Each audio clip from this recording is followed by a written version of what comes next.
ಇವತ್ತು ಬೆಳ್ಳಂಬೆಳಗ್ಗೆ ರಾಜ್ಯದ ವಿವಿಧ ಜಿಲ್ಲೆಗಳಲ್ಲಿ ಲೋಕಾಯುಕ್ತ ಅಧಿಕಾರಿಗಳು ಏಕಕಾಲದಲ್ಲಿ ದಾಳಿ ಮಾಡಿದ್ದಾರೆ ಎನ್ನುವುದರ ಡೀಟೇಲ್ಸ್ ಸದ್ಯ ಸಿಗ್ತಾ ಇದೆ. ಆ ಮೂಲಕ ಭ್ರಷ್ಟ ಅಧಿಕಾರಿಗಳಿಗೆ ಬೆಳ್ಳಂಬೆಳಗ್ಗೆ ಲೋಕಾಧಿಕಾರಿಗಳು ಶಾಕ್ ಕೊಟ್ಟಿದ್ದಾರೆ.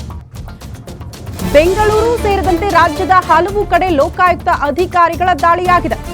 ರಾಜ್ಯದ 7 ಜಿಲ್ಲೆಗಳಲ್ಲಿ ಅಧಿಕಾರಿಗಳ ಮನೆ ಮೇಲೆ ದಿಢೀರಂತ ದಾಳಿ ಮಾಡಿದ್ದಾರೆ. ತುಮಕೂರು, ಮಂಗಳೂರು, ವಿಜಯಪುರ, ಬೆಂಗಳೂರು ನಗರ ಇಲ್ಲೆಲ್ಲ ಕೂಡ ಲೋಕಾಯುಕ್ತ ದಾಳಿಯಾಗಿದೆ. ಬೆಂಗಳೂರು, ಯಾದಗಿರಿ ಜಿಲ್ಲೆಯಲ್ಲೂ ಕೂಡ ಏಕಕಾಲದಲ್ಲೇ ಲೋಕಾಯುಕ್ತ ಅಧಿಕಾರಿಗಳು ದಾಳಿ ಮಾಡಿದ್ದಾರೆ. ಬೆಂಗಳೂರಿನಲ್ಲಿ 12 ಕಡೆ, ತುಮಕೂರಲ್ಲಿ 7 ಕಡೆ, ಬೆಂಗಳೂರು ಗ್ರಾಮಾಂತರದಲ್ಲಿ 8 ಕಡೆ, ಯಾದಗಿರಿಯಲ್ಲಿ 5 ಕಡೆ, ಮಂಗಳೂರಲ್ಲಿ 4 ಕಡೆ, ವಿಜಯಪುರದಲ್ಲಿ 4 ಕಡೆ ದಾಳಿಯಾಗಿದೆ ಅನ್ನೋದರ ಡೀಟೇಲ್ಸ್ ಸದ್ಯ ಸಿಗ್ತಾ ಇದೆ. ಮನೆ ಮೇಲೆ ದಾಳಿ ಮಾಡಿ ಎಲ್ಲ ದಾಖಲೆಗಳ ಪರಿಶೀಲನೆಗೆ ಲೋಕಾಯುಕ್ತ ಅಧಿಕಾರಿಗಳು ಬೆಳ್ಳಂಬೆಳಗ್ಗೆ ಮುಂದಾಕಿದ್ದಾರೆ. ಭ್ರಷ್ಟ ಅಧಿಕಾರಿಗಳಿಗೆ ಚಳಿ ಬಿಡಿಸ್ತಿದ್ದಾರೆ. ಆ ಮೂಲಕ ಲೋಕಾಯುಕ್ತ ಅಧಿಕಾರಿಗಳು ಯಾವಾಗ ಈ ಲೋಕಾಯುಕ್ತ ಅಧಿಕಾರಿಗಳ ದಾಳಿ ಆಗುತ್ತೆ ಅಂದ್ರೆ ಜನಸಾಮಾನ್ಯರು ಮೇಲಿಂದ ಮೇಲೆ ದೂರು ಕೊಟ್ಟಿರ್ತಾರೆ ಭ್ರಷ್ಟ ಅಧಿಕಾರಿಗಳ ವಿರುದ್ಧ. ಈಗ ನೀವು ಒಂದು ಕಚೇರಿಗೆ ಹೋಗ್ತೀರಿ, ಸರ್ಕಾರಿ ಕಚೇರಿಗಳಿಗೆ ಹೋಗ್ತೀರಿ ಅಂತ ಆದ್ರೆ ನಿಮ್ಮ ಕೆಲಸಗಳಾಗಬೇಕು ಅಂದ್ರೆ ಲಂಚಕ್ಕೆ ಬೇಡಿಕೆ ಇಟ್ಟಿರ್ತಾರೆ. ಲಂಚ ಕೊಡದೆ ಹೋದ್ರೆ ಒಂದು ಫೈಲ್ ಕೂಡ ಮೂವ್ ಆಗಲ್ಲ, ಒಂದು ಸಿಗ್ನೇಚರ್ ಕೂಡ ಹಾಕಲ್ಲ. ಆ ರೀತಿ ಪರಿಸ್ಥಿತಿ ಇದ್ದಾಗ ಬೇಸತ್ತ ಜನ ಒಂದು ಅವಕಾಶ ಇರುತ್ತೆ ಲೋಕಾಯುಕ್ತಕ್ಕೆ ಹೋಗಿ ನೀವು ದೂರು ಕೊಡಬಹುದು ಅಂತ.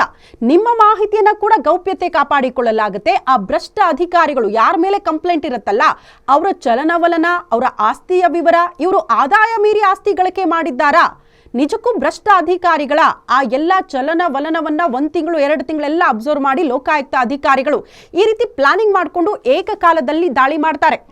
ಹಾಗಾಗಿ ಈಗ ಬೆಂಗಳೂರು ಸೇರಿದಂತೆ ರಾಜ್ಯದ ಹಲವು ಕಡೆ, ಪ್ರಮುಖವಾಗಿ ತುಮಕೂರು, ಮಂಗಳೂರು, ವಿಜಯಪುರ, ಬೆಂಗಳೂರು ನಗರ ಇಲ್ಲೆಲ್ಲ ಕೂಡ ಲೋಕಾಯುಕ್ತ ಅಧಿಕಾರಿಗಳು ದಾಳಿ ಮಾಡಿದ್ದಾರಂತೆ. ಸೊ ಕೆಲ ಕ್ಷಣ ಒಂದು 10 ಗಂಟೆ ನಂತರ ಯಾವ್ಯಾವ ಭ್ರಷ್ಟ ಅಧಿಕಾರಿಯ ನಿವಾಸದಲ್ಲಿ ಅದೆಷ್ಟು ಕಂತೆ ನೋಟು ಪತ್ತೆ ಆಗುತ್ತೋ, ಚಿನ್ನಾಭರಣ ಪತ್ತೆ ಆಗುತ್ತೋ, ಬೆಳ್ಳಿ ಪತ್ತೆ ಆಗುತ್ತೋ, ಆ ದೃಶ್ಯಗಳನ್ನ ನೋಡೋದಕ್ಕೆ 2 ಕಣ್ಣು ಸಾಲಲ್ಲ, ಅಷ್ಟರ ಮಟ್ಟಿಗೆ ಆಸ್ತಿ ಮಾಡಿರ್ತಾರೆ. ಹಲವು ಬಾರಿ ಲೋಕಾಯುಕ್ತ ಅಧಿಕಾರಿಗಳು ಅಂದ್ರೆ ಈ IT ಅಧಿಕಾರಿಗಳ ದಾಳಿ ಆದಂತಹ ಸಂದರ್ಭದಲ್ಲಿ ಆ ದೃಶ್ಯಗಳನ್ನ ನೋಡಿ ಜನಸಾಮಾನ್ಯರು ಹಿಡಿ ಶಾಪ ಹಾಕಿರ್ತಾರೆ. ಯಾರ್ದೋ ದುಡ್ಡು ಎಲ್ಲಮ್ಮನ ಜಾತ್ರೆ ಅಂತ. ಅಂದ್ರೆ ಜನಸಾಮಾನ್ಯರ ರಕ್ತ ಹೀರೋ ರೀತಿಯಲ್ಲಿ ದುಡ್ಡು ಹೀರ್ಕೊಂಡು ಅಪಾರ ಪ್ರಮಾಣದಲ್ಲಿ ಆಸ್ತಿ ಗಳಿಕೆ ಮಾಡಿರ್ತಾರಲ್ಲ, ಅಂಥ ಭ್ರಷ್ಟ ಅಧಿಕಾರಿಗಳ ಚಳಿ ಬಿಡಿಸೋ ಕೆಲಸಕ್ಕೆ ಲೋಕಾಯುಕ್ತ ಅಧಿಕಾರಿಗಳು ಮುಂದಾಗಿದ್ದಾರೆ. ರಾಜ್ಯದ 7 ಜಿಲ್ಲೆಗಳಲ್ಲಿ ಇವತ್ತು ಏಕಕಾಲದಲ್ಲಿ ಲೋಕಾಯುಕ್ತ ಅಧಿಕಾರಿಗಳ ದಾಳಿಯಾಗಿದೆ. ಪ್ರತಿ ಹಂತದಲ್ಲೂ ಕೂಡ ದಾಖಲೆಗಳ ಪರಿಶೀಲನೆಗೆ ಲೋಕಾಯುಕ್ತ ಅಧಿಕಾರಿಗಳು ಮುಂದಾಗಿದ್ದಾರೆ ಅನ್ನೋದ್ರ ಡೀಟೇಲ್ ಸಿಗ್ತಾ ಇದೆ.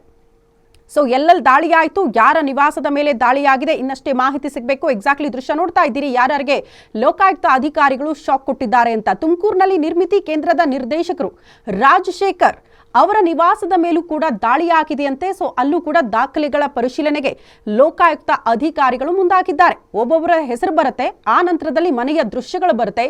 ಮನೆಯಲ್ಲಿ ಪತ್ತೆಯಾಗಿರುವಂತಹ ನೋಟಿನ ಕಂತೆ, ಮತ್ತೊಂದು ಕಡೆ ಕೆಜಿ ಚಿನ್ನಾಭರಣ. ಈ ಹಿಂದೆ ಒಂದು ದೃಶ್ಯ ನೀವು ನೆನಪು ಮಾಡ್ಕೊಳ್ಬಹುದು. ಈ ರೀತಿ ಅಧಿಕಾರಿಗಳು ದಾಳಿ ಮಾಡಿದಂತಹ ಸಂದರ್ಭದಲ್ಲಿ ಎಲ್ಲೆಲ್ಲಿ ದುಡ್ಡು ಅಡಗಿಸಿಟ್ಟಿದ್ರು ಭ್ರಷ್ಟ ಅಧಿಕಾರಿಗಳು ಅಂದ್ರೆ ವಾಟರ್ ಪೈಪಲ್ಲಿ, ಬಾತ್ರೂಮಲ್ಲಿ, ಬೆಡ್ರೂಮಲ್ಲಿ, ಬೆಡ್ ಕೆಳಗಡೆ ಎಲ್ಲ ಕಡೆ ಕೂಡ ದುಡ್ಡೇ ದುಡ್ಡು ಅನ್ನುವಂಥ ಪರಿಸ್ಥಿತಿ. ಆ ದೃಶ್ಯವನ್ನ ನೋಡಿ ಜನ ಅದೆಷ್ಟು ಮರಗಿದ್ರು.